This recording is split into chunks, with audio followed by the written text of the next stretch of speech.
যাবে না, অসুবিধাও দেখতে হবে, সবই দেখতে হবে। তো যেহেতু মনে করেন আপনারা তালুকদার যে ফ্যামিলি আছেন, আপনারা একটা মসজিদ করছেন, আমাদের পশ্চিম পাড়া এটা শিকদার ফ্যামিলি, তারাও একটা মসজিদ করছে, এবং কি আমাদের চনপাড়ার কিছু আছে, ওনারাও একটা মসজিদ করছে। তো যাই হোক, চনপাড়া মসজিদটা মনে আমার বাবাই প্রতিষ্ঠাতা। কিন্তু আমি ওই, আমার এমন কিছু নাই যে আমি ওই সমাজ ছেড়ে আইসা বলবো।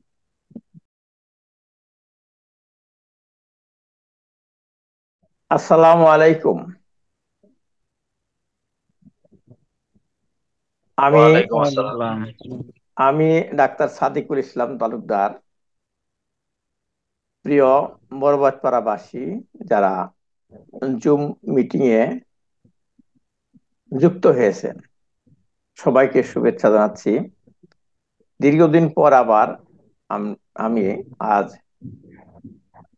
জুম মিটিং এ বসেছি আপনাদের নিয়ে। তো আজকে ভালো লাগছে যে বেশ কয়েকজন যুক্ত হয়েছে। আশা করি আরো কয়েকজন যুক্ত হবে, কিন্তু আর সময় কম। আজকে মাগরিবের সময় আমাদের আহ জুম শেষ করতে হবে, কাজেই আমি সবাইকে বলবো ছোট ছোট করে স্পিচ দেওয়ার জন্য। আমি প্রথমে কিছু কথা বলবো, বলার পরে আমি আপনাদেরকে ফ্লোর দিব, অল্প অল্প করে বলবেন।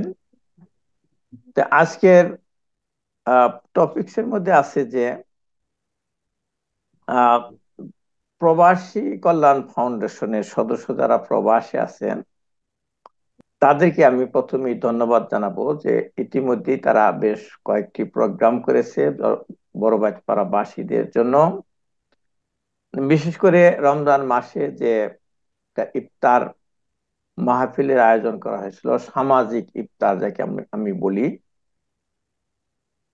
যেখানে আমাদের সমাজের সবাই অংশগ্রহণ করেছে এবং খুব আনন্দ উচ্ছ্বাসের সাথে আমরা সেই ইফতার পালন করেছি। সাথে আমাদের এলাকায় যারা আহ একটু গরিব বা অসচ্ছল যারা আছে এবং আমাদের গ্রামের আশেপাশে যারা আছে, তাদেরকে আমরা প্রবাসী কল্যাণ ফাউন্ডেশনের সৌজন্যে এবং আরো কয়েকজন দাতাদের সমন্বয়ে বেশ কিছু ইফ- ঈদ সামগ্রী এবং আহ, বস্ত্র তাদের মধ্যে বিতরণ করা হয়। এবং এই উপলক্ষে আমরা অনেক আমরা দাওয়াত দিতে পেরেছি আশেপাশে যারা জনপ্রতিনিধি আছেন এবং ভবিষ্যতে হবেন। তো তারাও এখানে এসেছিল আমাদের এই অ্যাক্টিভিটি দেখার জন্য। তো এটা আমাদের জন্য একটা ভালো উদ্যোগ ছিল সেটা। তা আমি সেখানে উপস্থিত ছিলাম, সেটা আমি ভালো উপভোগ করেছি, আমার কাছে সেটা ভালো লেগেছে। আমি চাবো যে এই ধরনের প্রোগ্রাম অব্যাহত থাকবে, বিশেষ করে প্রবাসী কল্যাণ ফাউন্ডেশনের সমন্বয়ের মাধ্যমে গ্রামবাসীদের সাথে। শুধু প্রবাসী কল্যাণ ফাউন্ডেশনের সদস্যই না, আমাদের বড় বাজপাড়াবাসী অনেকেই এখন দেশেই বিভিন্ন জেলায় তারা চাকরির জন্য গ্রাম থেকে দূরে থাকে। তো তারা এরকম আমাদের অনুষ্ঠানের মাধ্যমে তারা আমাদের গ্রামে আসে, সবার সাথে তারা দেখা করতে পারে, ভাবের আদান প্রদান হয়। আরেকটা জিনিস যেটা হচ্ছে, আহ, আমরা এই যে জুম মিটিং এর মাধ্যমে আমরা অতি সহজেই আমরা যার যার বাড়িতে থেকেই আমরা এই এই যোগাযোগ করতে পারি। এটা আমাদের বন্ধুরা অনেকে এই আমি আর রেকর্ড করা ভিডিও দেখে তারা প্রশংসা করে। তা আমি এই জন্য আজকেও কিন্তু রেকর্ড করছি। এই রেকর্ড, আমার কথা কি শোনা যাচ্ছে? জি জি।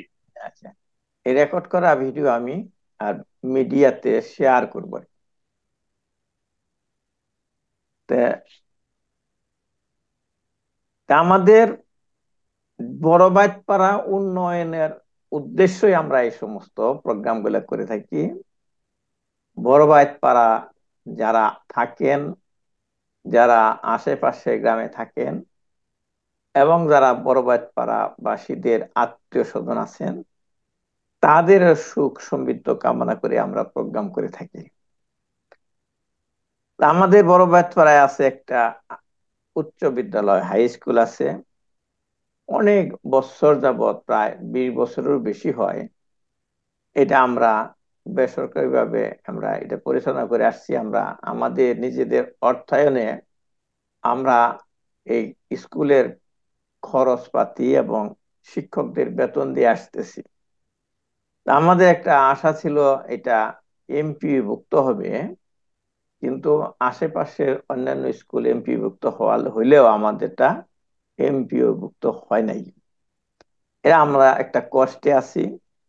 তবু আমরা এর পিছনে আমরা স্কুলটা আমরা সংস্কার করেছি, শিক্ষকদের অল্প কিছু রিমুনারেশন দিয়ে যাচ্ছি, এই আশায় যে আমাদের তো আশেপাশে সব স্কুল এমপিভুক্ত হয়েছে, হয়তো ভবিষ্যতে যদি এমপিভুক্ত হয় তাহলে তো পুরাতন গুলো তার হবে না, নতুন দু একটা হবে। এটা যেন হয় এই জন্য আমরা হাল ছাড়িনি। এবং আপনারা যারা যারা এমপিভুক্ত করে তাদের সাথে যাদের যোগাযোগ আছে, যোগাযোগ চালিয়ে যাবেন। এই ব্যাপারে আমাদের কাদের মাস্টার সাহেব সহযোগিতা করে আসছে। আমি প্রতি মাসেই এখন আপাতত 2000 টাকা করে দিয়ে যাচ্ছি অফিস খরচের জন্য। আরো যদি লাগে আপনারা অংশগ্রহণ করবেন। তারপরে আছে মাদ্রাসা।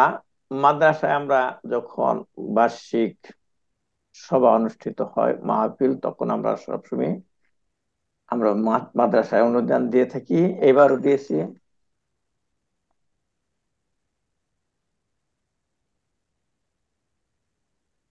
হ্যালো, আমি একটা মিটিং আছে, এখন কথা বলতে পারতেছি না।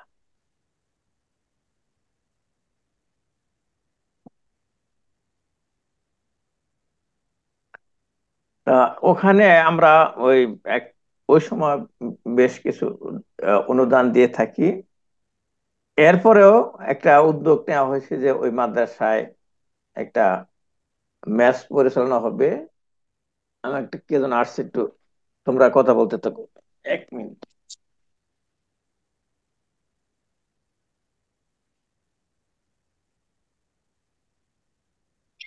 মামুন,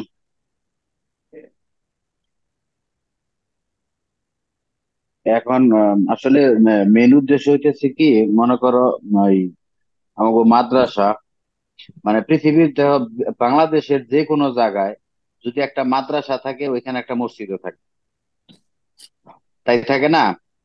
তা তো আছে, সব জায়গায় মাদ্রাসার সাথে তো অবশ্যই মসজিদ হ্যাঁ, আছে। সেটাই সেটাই। এখন আমরা চাইতেছি কি, মনে করো ওই, মানে আমি ওই ফেসবুকে দিছি, ওটা তো দেখছোই অবশ্যই। হ্যাঁ, তা দেখছি। আচ্ছা, কাকা আসছে, কাকা কথা বলুক, পরে ওটা বলি।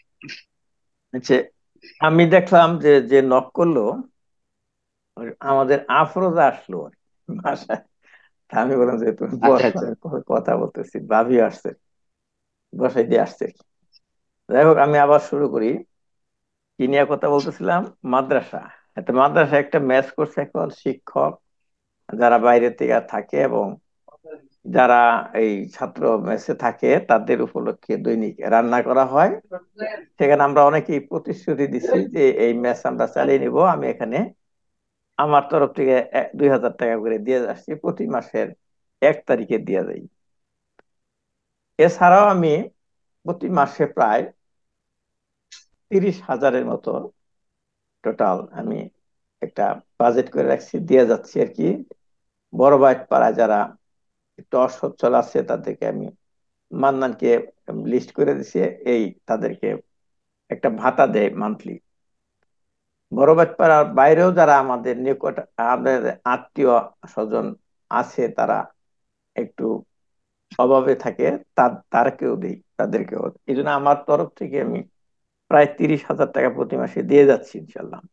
তা আপনারাও আমার মতো করে যদি এইভাবে সহযোগিতা করেন, তাহলে আমাদের সবাই ইনশাল্লাহ অভাবে থাকবে না, সুখে থাকবে। এজন্য রিকোয়েস্ট করব, এইভাবে আপনারা দিতে পারেন। আমরা তো সামাজিক ভাবে দেই, তাছাড়াও এইভাবে দিতে পারেন।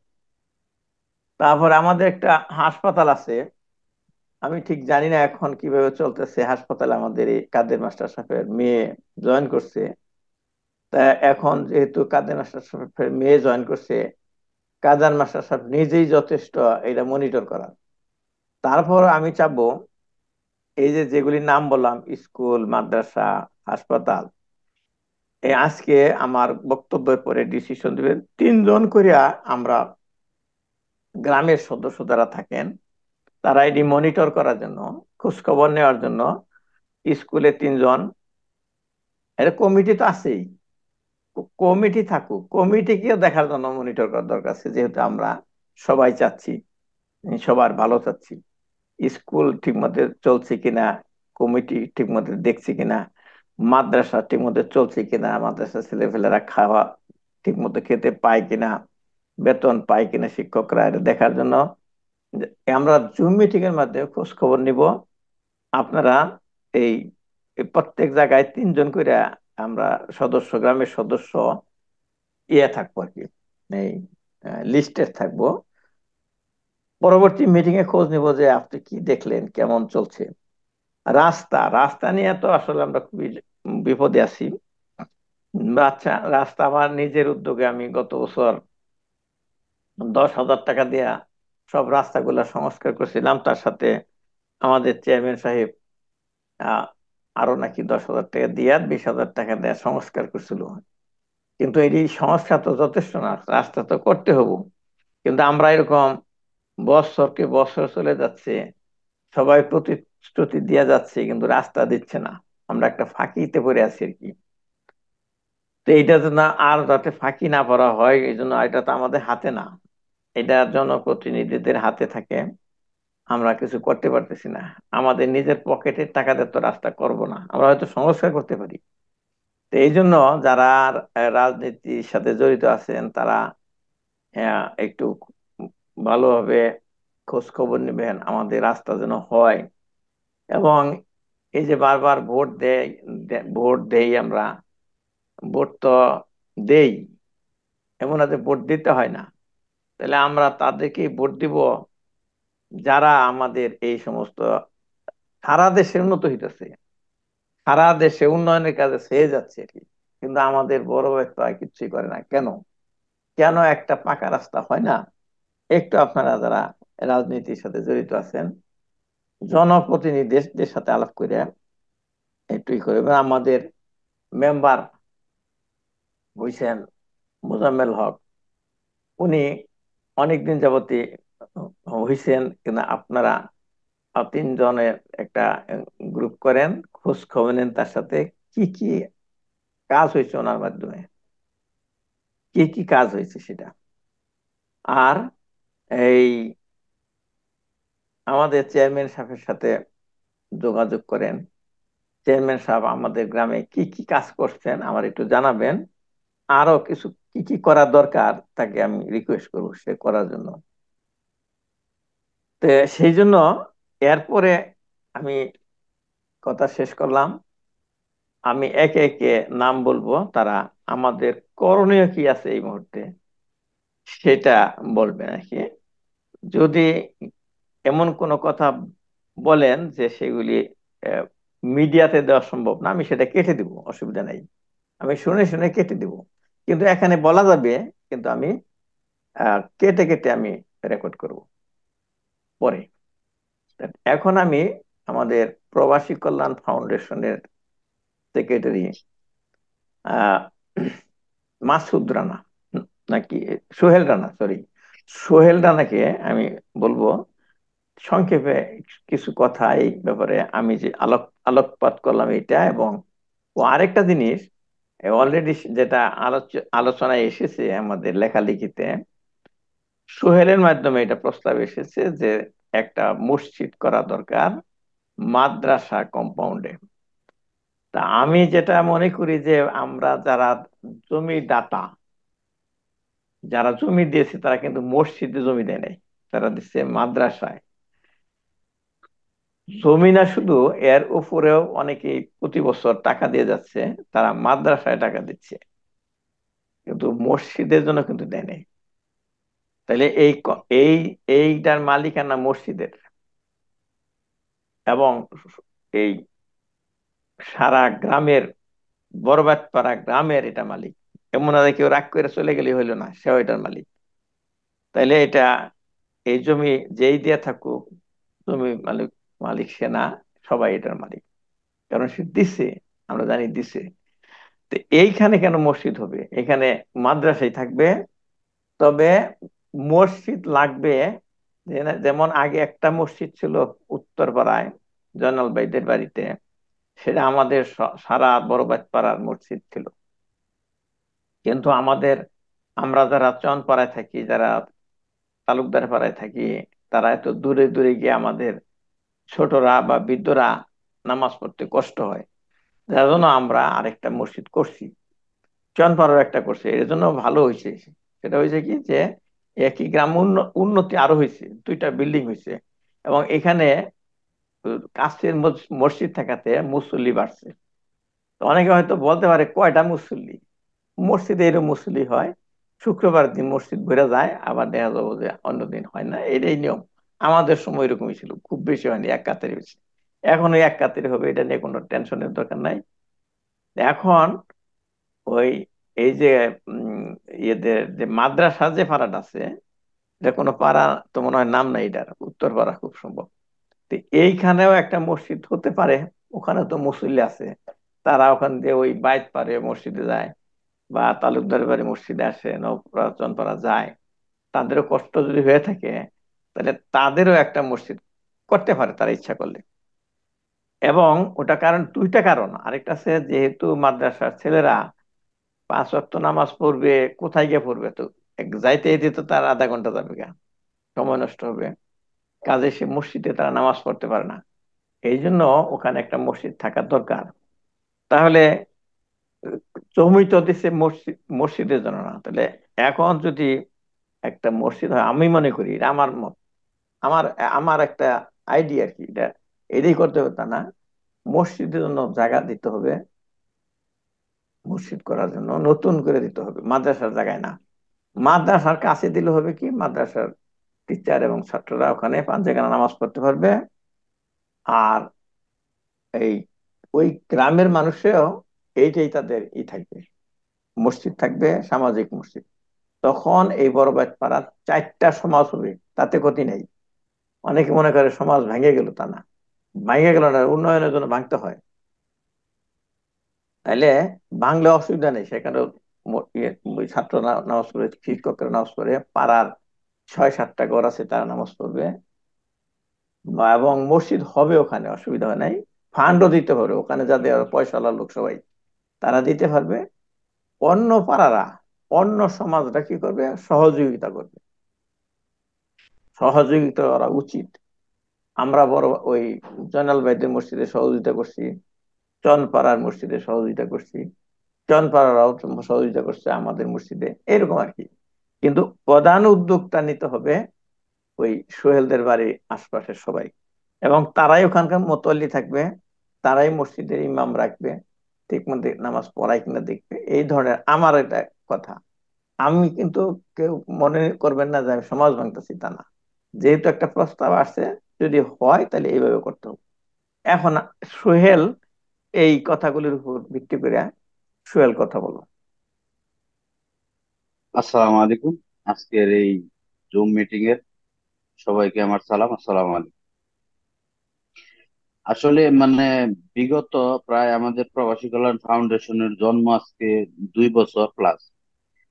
তো 2 বছরের মধ্যে আহ, আমরা এবং আপনারা সবাই মানে সম্মিলিতভাবে আমরা অনেকগুলা গ্রামের উন্নয়নের কাজ করছি।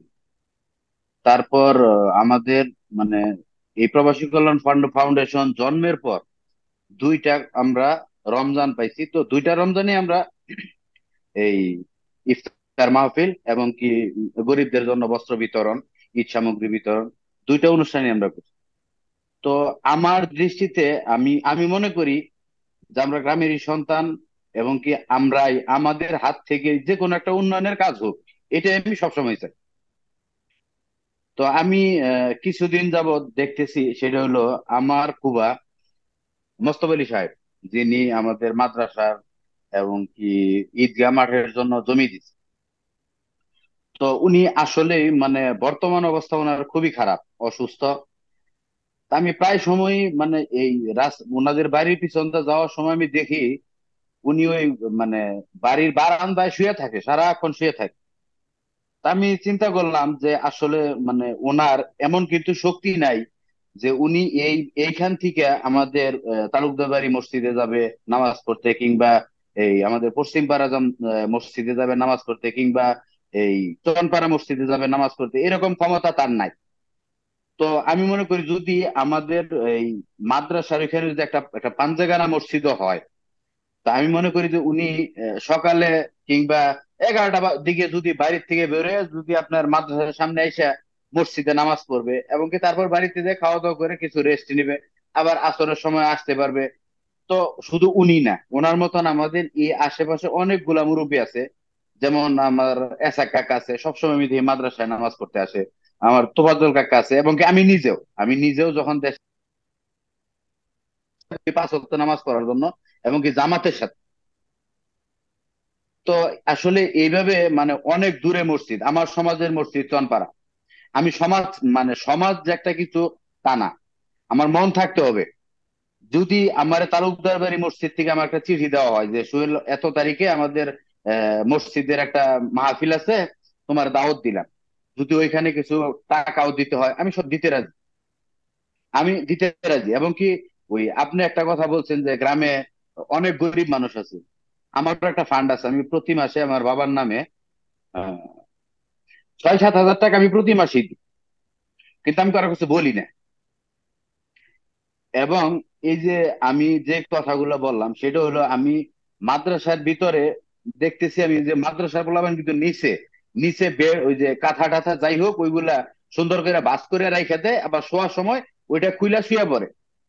তো দেখা গেছে আমি দেখতে পারলাম যে আসলে জায়গা নাই, টোটালি কোনো জায়গা নাই। ওইখানে নামাজ পড়তে গেলে মাদ্রাসারই 15-20 জন ছাত্র, মানে ছাত্রছাত্রী, এবং কি আমাদের বাড়ির আশেপাশের থেকে আরো 10-12 জন নামাজ পড়তে যায়। তো আসলে নামাজ পড়তে গেলে জায়গাও হয় না। তো অনেক সময় আছে ওই আমাদের যে মাদ্রাসার হুজুর যিনি বসে, ওনার সামনে একটা বক্স আছে, ছোট্ট একটা টেবিলের মতন একটা বক্স আছে, ওই বক্সটা ওইখান থেকে উঠাইতে হয়, উঠাই নিতে হয়। তো এখানে আমি এই জন্য ফেসবুকে আপনার একটা মানে দেখি কে কি মতামত। তো আমি এখান থেকে বেশিরভাগই মতামত পাইছি আপনার জমি সংক্রান্ত ব্যাপার। তো মোস্তফা আলী ফুবার বাবার নাম ছিল মনে হয় আহ আমির উদ্দিন, না কি একটা নাম কি যেন নাম ছিল। আচ্ছা, যাই হোক। তো উনি মাদ্রাসার নামে জমি দিছে, এবং কি ঈদগাহ মাঠের নামে জমি দিছে। তো ঠিক আছে, আপনাদের কথা, সবাই আমার জমির কথাই বলছে যে জমিটা কেউ দেয় না, মানে মসজিদের নামে কোনো জমি দেয় না। তো আসলে মানে সমাজ, একটা গ্রামের মধ্যে শুধু যার যার সুবিধাটা দেখা যাবে না, অসুবিধাও দেখতে হবে, সবই দেখতে হবে। তো যেহেতু মনে করেন আপনারা তালুকদার যে ফ্যামিলি আছেন, আপনারা একটা মসজিদ করছেন, আমাদের পশ্চিম পাড়া এটা শিকদার ফ্যামিলি, তারাও একটা মসজিদ করছে, এবং কি আমাদের চনপাড়ার কিছু আছে, ওনারাও একটা মসজিদ করছে। তো যাই হোক, চনপাড়া মসজিদটা আমার বাবাই প্রতিষ্ঠাতা। কিন্তু আমি ওই আমার এমন কিছু নাই যে আমি ওই সমাজ ছেড়ে আইসা বলবো। তা এটার মধ্যে আমি রাজি নাই। আমার বাড়ির পাশে মসজিদ হবে, এইখানে আমি নামাজ পড়বো। আর পৃথিবীতে যত মসজিদ হবে তত নামাজি বাড়বে। হুম। মানে দুনিয়ার যে কোনো জায়গায় যত বেশি মসজিদ তত বেশি নামাজি। তো আমরা মুসলমান, প্রায় বাংলাদেশের 90% মুসলমান, এমন একটা দেশে বসবাস করে। আর পৃথিবীতে সবচাইতে ঢাকার শহরে মসজিদ বেশি। এটা আপনার বিভিন্ন ভাবে আমরা দেখতে পারি। তো এখানে মসজিদ যত বেশি তত নামাজি। এখন যেই কথাটা সবাই আপনার মানে আমার কাছে কমেন্ট করছে, সবাই কমেন্ট গুলো দেখছে, তো জমি সংক্রান্ত ব্যাপারটাই বেশি। তো এখানে দেলোয়ার ভাই দাদা জমি দিছে, সেটা বড় কথা না। কিন্তু এখন কথা হইলো জমিটা নিয়ে নাকি অনেক মোটামুটি ভালোই, কেউ বলতেছে জমি দলিল করে দেয় নাই। আরেকটা কথা ছিল, কাশেম তালুকদার সাহেব, আজিজ মৌলভী সাহেব, কুরবান শিকদার সাহেব, ওই যুগের মানুষ ছিল মুখের কথায় বিশ্বাস। মুখে যদি বলতো যে আমি তোমার এই যে এই 5 খাতা সম্পদ আমি তোমার দিয়ে দিলাম, তখন কিন্তু ওই মুখের কথাটারই দাম ছিল। আর বর্তমান যুগে মুখের কথার কোনো দাম নাই। মুখের কথার কোনো দাম নাই, দলিল যার জমি তার। তো অতএব আমি আমি চাই যে এখনো মোস্তফা আলী মানে জীবিত আছে। তারপরে সিরাজ আলী, আহ, কাকার যে ছেলে আছে 3-4 জন, ওনারাও জীবিত আছে। এবং মোস্তফা আলী ফুবার 4টা 5টা ছেলে সবাই জীবিত, 6টা ছেলে সবাই জীবিত আছে। তো আমি চাই যে ওনারা আমাদেরকে এই জমিটা ওয়াকফ করে দিয়ে দেয়, যে আমরা মাদ্রাসা, মসজিদ এবং কি ঈদগাহ মাঠের জন্য এত শতাংশ জমি আমরা লিখিতভাবে দিয়ে দিই। যদি দলিল করতে এখন সমস্যা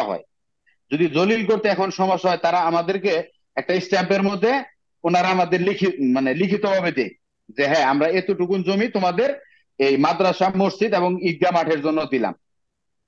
তো আমাদের যদি 3টা সমাজের একটা একটা একটা হইলো আপনার ঈদগাহ মাঠ, আমরা ঈদের সময় সবাই সম্মিলিতভাবে নামাজ পড়ি, এটা ভালো লাগে। এখানে ঈদগাহ মসজিদ আমরা চাই না যে ঈদগাহ মাঠটা অন্য কোথাও যায়। আমি নিজের মন থেকে, আমি গ্রামের জন্য কিছু করি না এমনও কিছু না, আমিও আলহামদুলিল্লাহ অনেক কিছু করছি।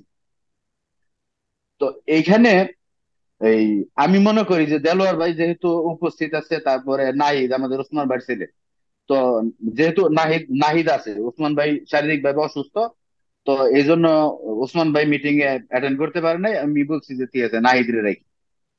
তো এখানে আমি ওনাদের কাছ থেকে কোনো কথা বলার আহ, প্রয়োজন মনে করি না। তারপরে যদি কারো বলার ইচ্ছা থাকে বলতে পারে। তা আমি এইটুকুই বলছি যে আপনারা এই মাদ্রাসা, মসজিদ এবং কি ঈদগাহ মাঠের নামে যে জমিটা আপনার দাদা দিয়ে গেছে, এটা আপনারা দিয়ে যান। এটা আপনারা দিয়ে দেন দলিল করে।